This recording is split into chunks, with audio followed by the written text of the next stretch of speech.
이 시간 하나님 우리에게 주시는 말씀은 창세기 16장 6절로부터 11절까지의 말씀입니다. 아브라함이 사라에게 이르되 당신의 여종은 당신의 수중에 있으니 당신의 눈에 좋을 대로 그에게 행하라 하매 사라가 하갈을 학대하였더니 하갈이 사라 앞에서 도망하였더라. 여호와의 사자가 광야의 샘물을 곧 술길 샘 곁에서 그를 만나 이르되 사라의 여종 하갈아 내가 어디서 왔으며 어디로 가느냐. 그가 이르되 나는 내 여주인 사라를 피하여 도망하나이다. 여호와의 사자가 그에게 이르되 내 여주인에게로 돌아가서 그 수하에 복종하라. 여호와의 사자가 또 그에게 이르되 내가 내 씨를 크게 번성하여 그 수가 많아 셀 수 없게 하리라. 여호와의 사자가 또 그에게 이르되 네가 임신하였은즉 아들을 낳으리니 그 이름을 이스마엘이라 하라. 이는 여호와께서 내 고통을 들으셨습니다. 아멘. 이는 살아계신 우리 하나님의 말씀입니다. 이 시간 오늘 우리가 읽은 본문 말씀으로 하갈아 고통으로 돌아가라 라는 제목으로 말씀 나누겠습니다. 인생에는 고통이 있습니다. 고통이 없으면 더 좋겠지만 고통은 필요하기도 합니다.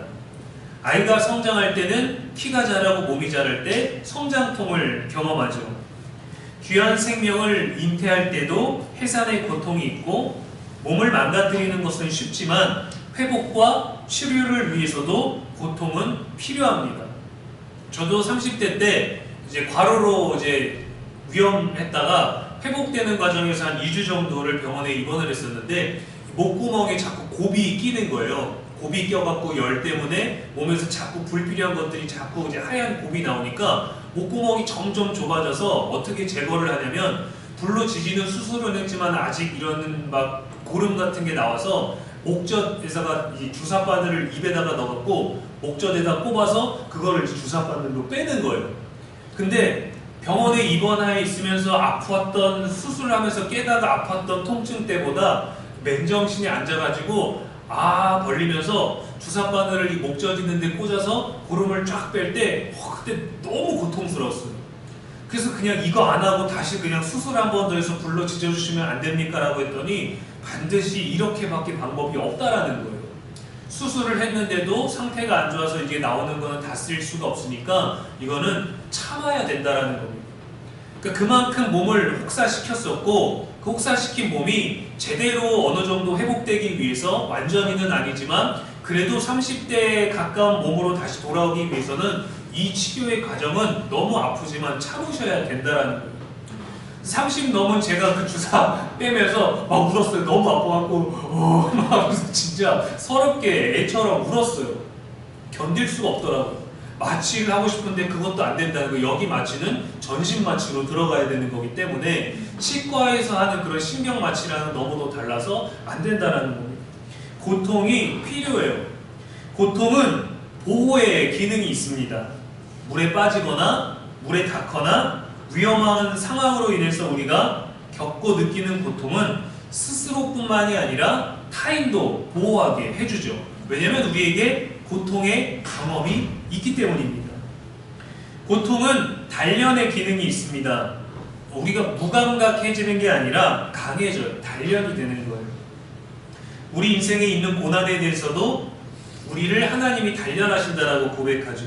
욥기 23편 10절에 그가 나를 단련하신 후에는 내가 순금같이 되어 나오리라 했습니다. 헬스장에 가서 운동을 하면서 살을 빼기도 하고 몸매를 만들기도 하지만 보기 좋은 수준에 이르려면은 그냥 가볍게 운동하고 즐겁게 해서 되는 게 아니라 고통스러운 단계를 넘어가야 살이 빠지고 근육이 생기고 유지가 되는 겁니다. 공사 현장에 가면은 노동으로 단련된 몸과 피부를 볼 수 있어요. 저도 등록금 번다고 공사장에서 한 달 넘게 일하다 보니까 공보도를 만지고 용접하는 데서 불똥 튀고 칼날 톱에 베이고 그러다 보니까 굳은 살이 손에 한 달 반 넘으니까 굳은 살이 엄청나게 생기더라고요. 기타를 치면서 생겼던 굳은 살과는 차원이 다른 현장의 것이었습니다. 그 뜨거운 것을 자주 만지거나 살림을 하거나 거친 물건을 만지시는 분들도 작은 고통 또 큰 고통들을 통해서 몸이 단련되고 강해집니다. 또 고통은 정신적인 성장의 기능을 도와줍니다. 이렇게 고통은 없으면 좋겠지만 인생에서 필수적인 요소예요. 일부러 우리들을 아주 자해를 하면서 고통을 줄 필요는 없지만 살면서 경험하게 되는 고통들은 유익한 경우가 더 많습니다. 좋은 일들을 얘기하기보다 힘들었던 경험을 통해서 내가 더 나아진 나에 대해 얘기할 때 그 고통은 정말 중요한 요소가 되거든요. 그리고 고통은 찬양의 고백과 같이 주님께로 나아가게 합니다. 고통의 멍에를 벗으려고 예수께로 나갑니다. 주님께 나아가게 하는 거예요. 때론 주님이 우리에게 고통을 주셔서 우리를 주님께로 초대하기도 하지만 고통은 우리를 주님께로 나아가게 해요. 시편 107편 19절에 이에 그들이 그들의 고통 때문에 여호와께 부르짖으매 그가 그들의 고통에서 그들을 구원하시되. 고통으로 주님께 나아가서 부르짖으면 그분은 우리를 구원하신다라는 말씀에 약속을 주셨어요.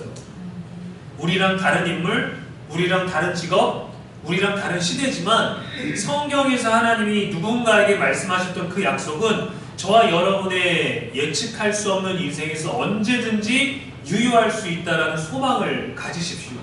그래서 말씀에 생명력이 있는 겁니다.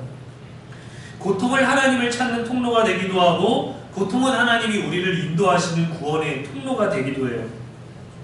오늘 본문은 사례가 임신하지 못하는 고통, 초조함 때문에 시작된 일입니다.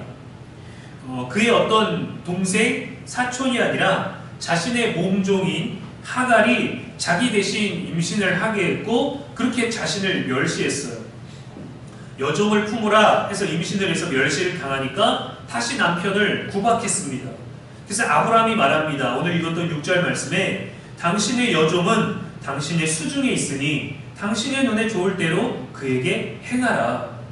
난 잘 모르겠고 당신 마음대로 내키는 대로 해요 라고 하는 말이에요. 맞죠? 하갈은 사례랑 동급의 사람이 아닙니다. 첩이나 어떤 그런 후처 아닙니다. 하갈은 사례의 여종이기 때문에 예나 지금이나 앞으로도 사례 마음대로 해도 돼요. 근데 왜 남편에게 따져서 물었을까요? 이 상황을 어떻게 하라고? 명분입니다. 명분.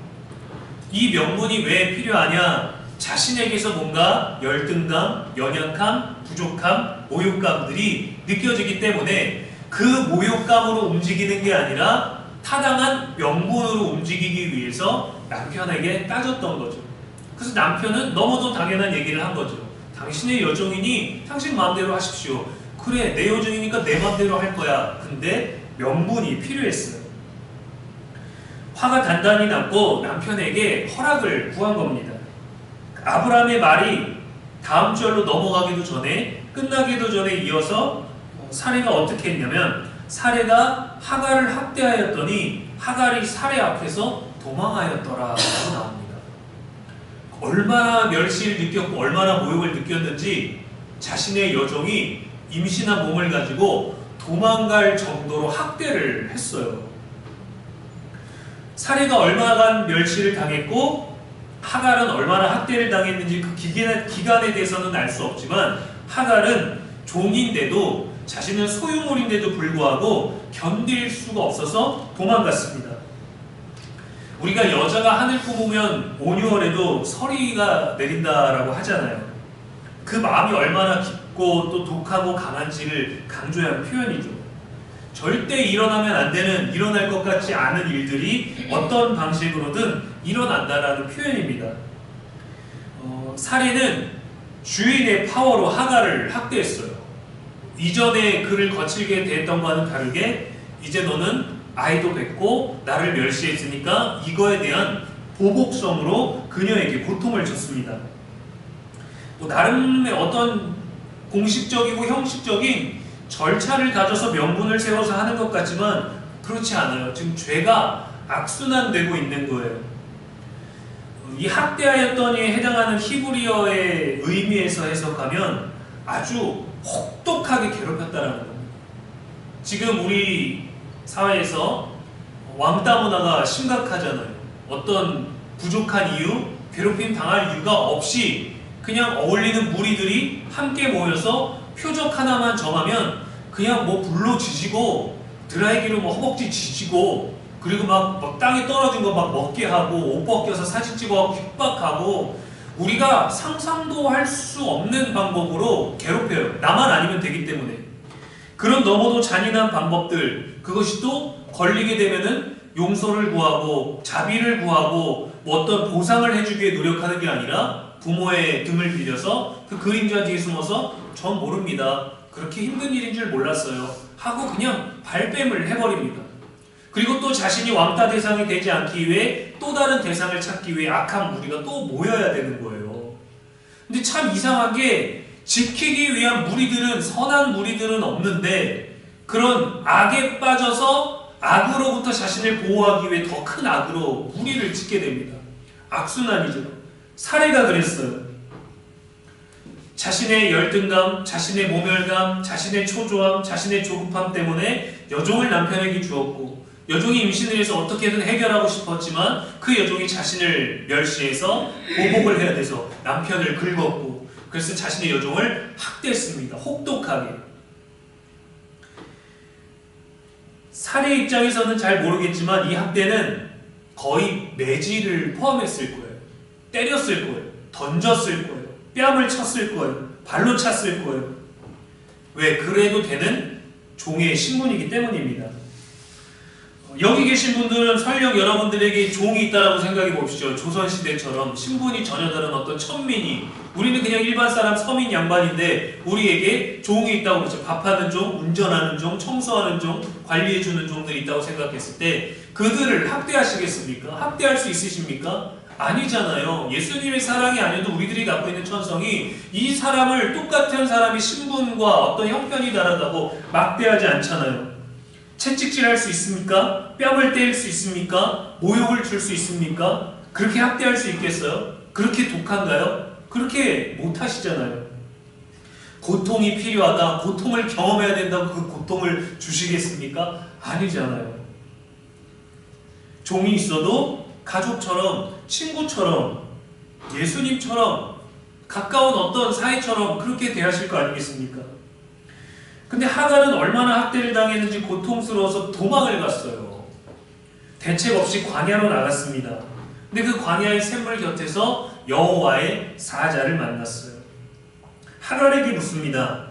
어디서 왔고 너는 이제 어디로 가느냐 묻죠. 여호와의 사자는 천사의 형상이 아니라 아마도 평범한 나그네의 모습이었던 것 같아요. 하갈이 말합니다. 나는 내 주인 여호와 사례를 피하여 도망하나이다 라고 대답해요.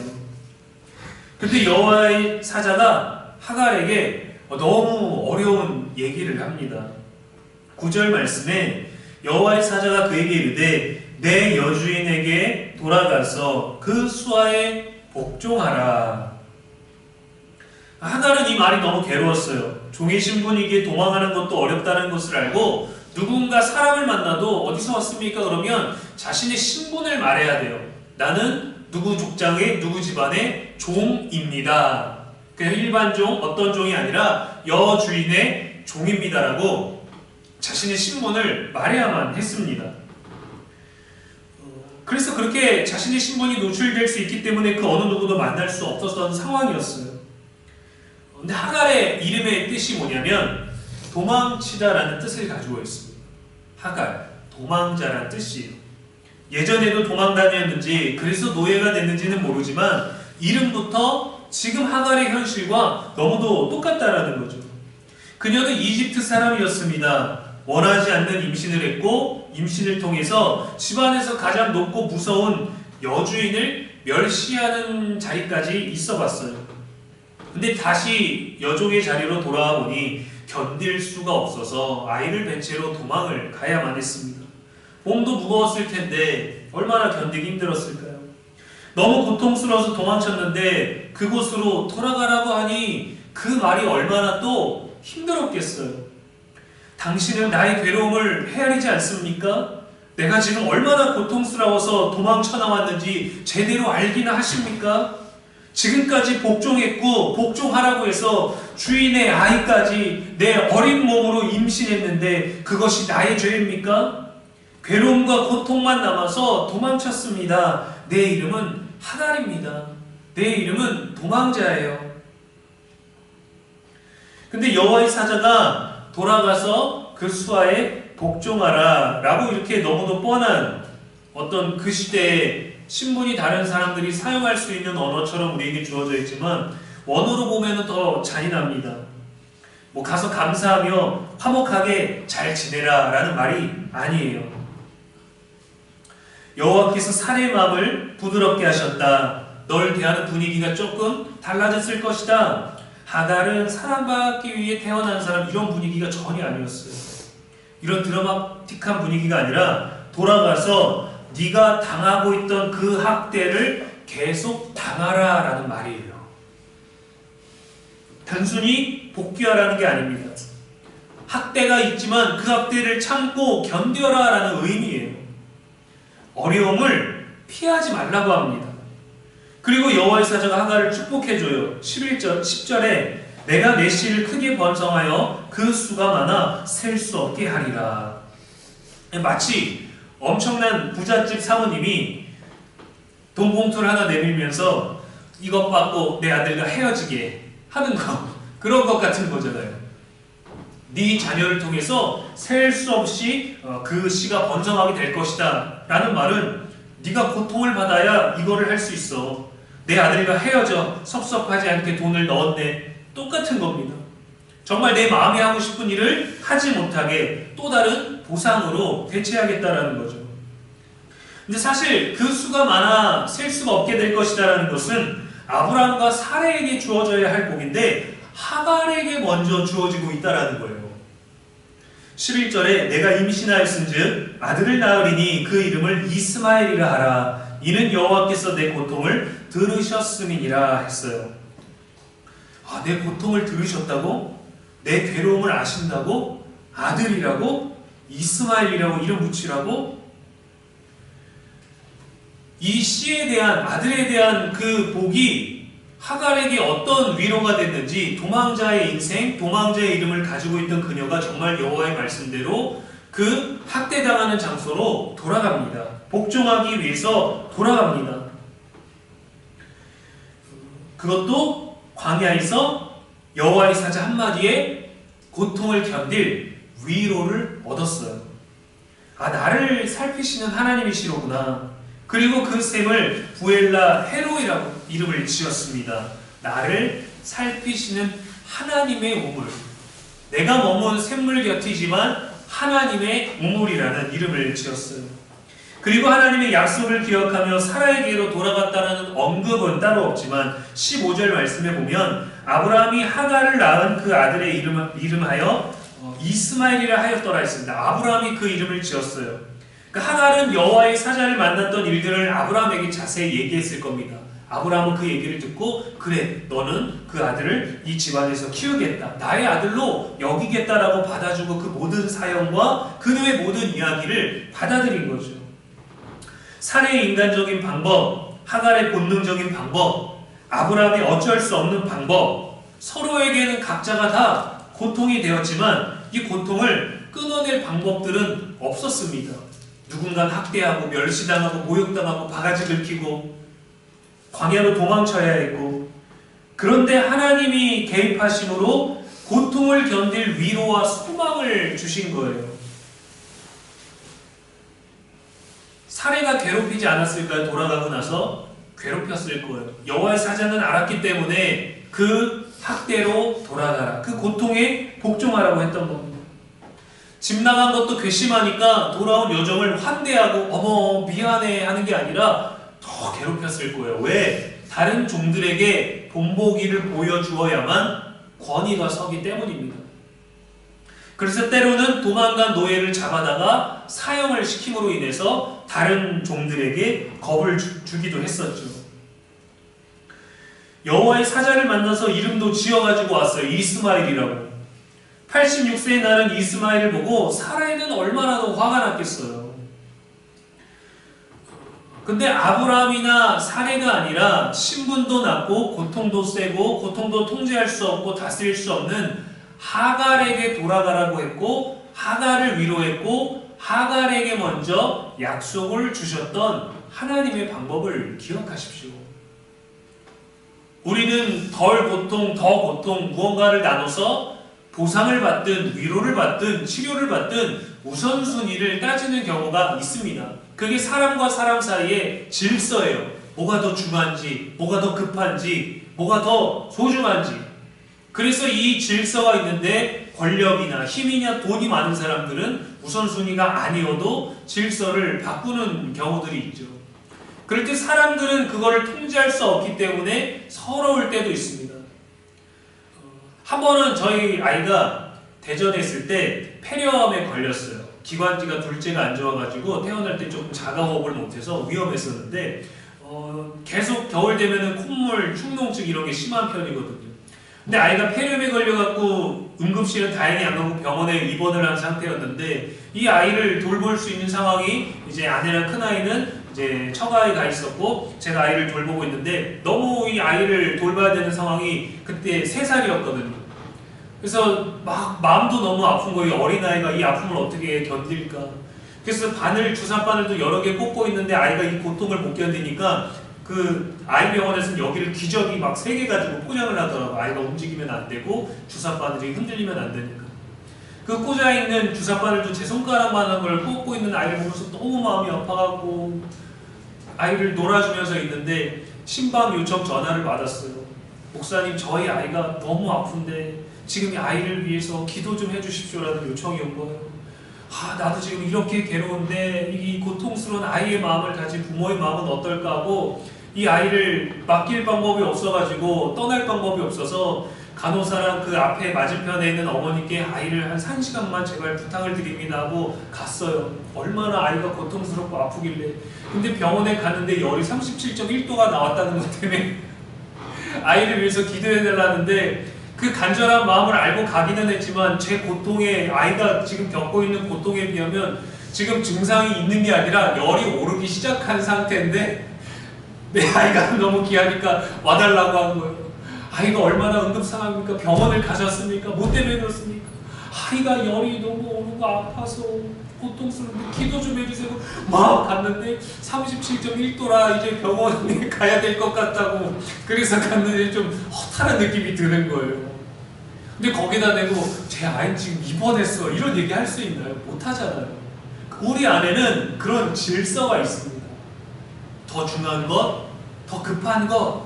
그런데 그런 것들을 질서를 흔드는 경우도 있죠. 하나님에게도 질서가 있으시고 방법이 있으셨어요. 아브라함과 사례를 훈계하거나 가르치거나 달래주지 않으시고 가장 고통스러워하는 하갈, 이름 자체가 도망자의 그 여종에게 찾아가셔서 아브라함과 이삭과 야곱의 하나님이 되실 분이 하갈의 고통을 먼저 이해하시고 하갈에게 먼저 메시로 말미암아 번성하여 셀 수 없게 되리라는 약속의 말씀을 주셨다는 겁니다.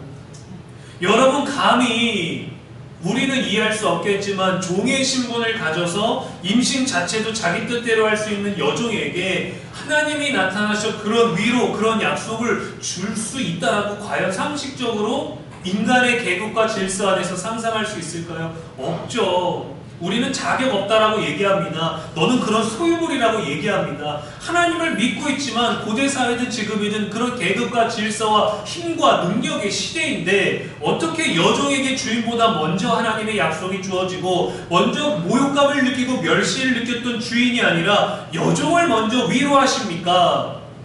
라고 우리는 생각할 수도 있겠지만 하나님의 방법은 도망친 것조차 죄가 되는 그 여종에게 나타나셔서 그 아이의 이름을 붙여주시고 그 여인에게 약속을 주셔서 단순하게 돌아가라는 게 아니라 고통을 견뎌내고 이겨낼 말씀을 주신 거예요. 하나님이 때로는 우리들에게 답하지 않으시고 다른 이에게 답할 때 하나님의 방법이 있음을 기억하십시오. 우리의 질서, 우리의 순서는 늘 내가 먼저 돼야 내가 베풀 수 있다라고 생각하지만 우리가 순서에 늦게 있는 건 우리 죄가 아니에요. 우리의 잘못이 아니에요. 하나님의 방법입니다. 왜냐하면 하나님은 전능하셔서 한꺼번에 모든 이들을 동시에 위로하실 수도 있지만 하나님의 때는 우리가 알 수 없고 하나님은 우리가 그분의 때, 그분의 방법을 신뢰하기를 원하세요. 많은 이들이 실패하고 많은 이들이 고통스럽고 괴로울 때 빨리 회복되고 채워지기를 원하지만 하나님의 때는 우리와 다를 때 그때의 하가를 기억하십시오.